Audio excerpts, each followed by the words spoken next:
Good morning, Stephen Martinez, embodiment of the Archangel Michael. And when I say embodiment of the Archangel Michael, it means that Michael is my higher self. Michael is my monad. And as an embodiment, I simply try to anchor as much of that energy as I possibly can, but you can only do so much in a human vehicle.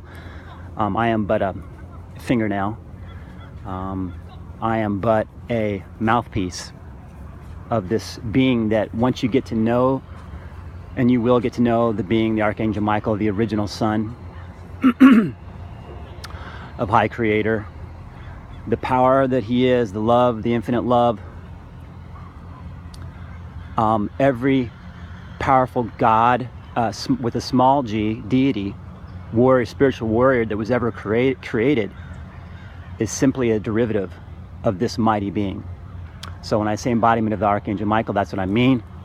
We're all part of this energy. We are all one. Because of my structure, because of my vibration, because of what kind of burden I can carry, I was chosen.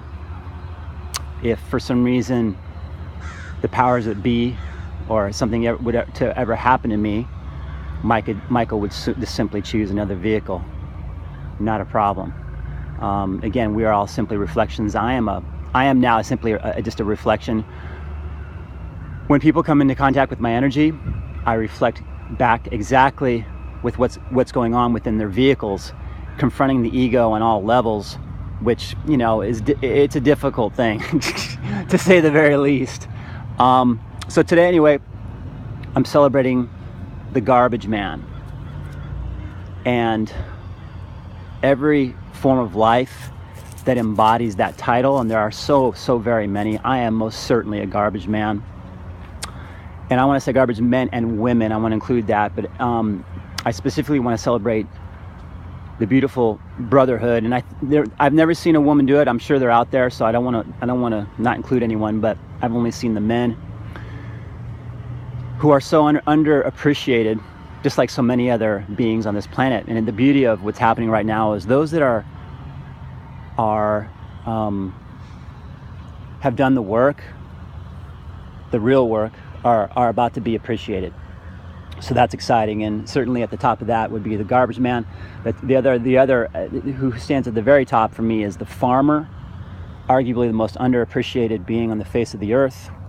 Every time you eat a meal, you should bow your head in thanks to these individuals who their whole life have fed you, but go unappreciated and unnoticed. And not only that, but generally the banks have them flipped upside down, maybe doing things they don't want to do with the animals and whatnot.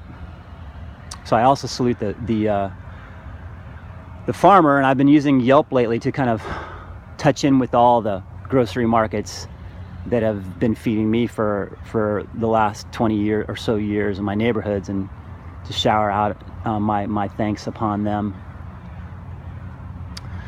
So what is a garbage man exactly? And remember, everything has many levels.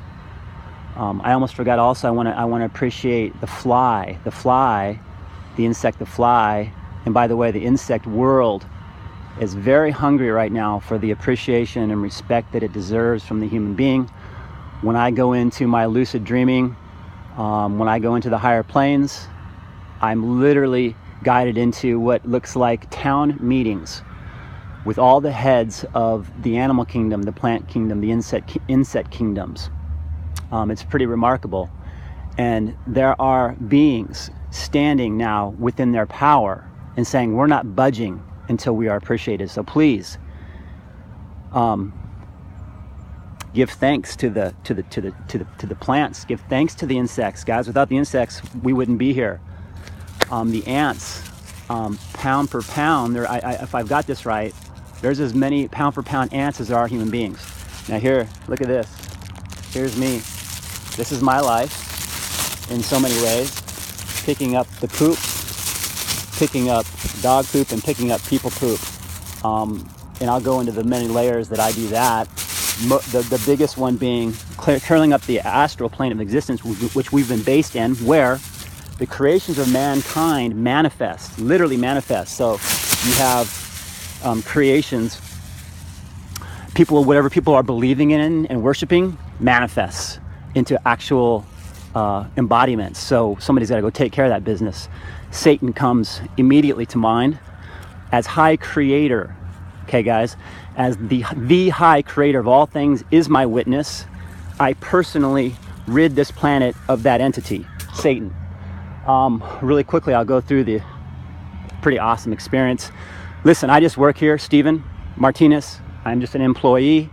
God places me in the house of the mouse, where I am, especially within the lucid dreaming state, the completely unconscious state of realms. I am but a spiritual honey badger. So unlike my supposed predecessors who went through a negotiation process with Satan or the devil, where there were some kind of negotiations, you can have this and you can have that. When I saw the being for the first time, I knew exactly who it was. I tried to remove his head from his shoulder blades. And that is a fact. I didn't quite fully succeed that first time, but I did quite a bit of damage. So the second time he came to me was as a child, so that I wouldn't go on the attack. And so we had a little conversation there. I told him his time, of course, was over, and he seemed to know that.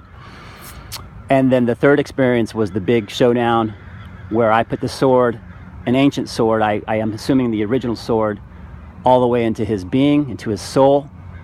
I carried him to a mountaintop overlooking an ocean where the tomb of Jesus was.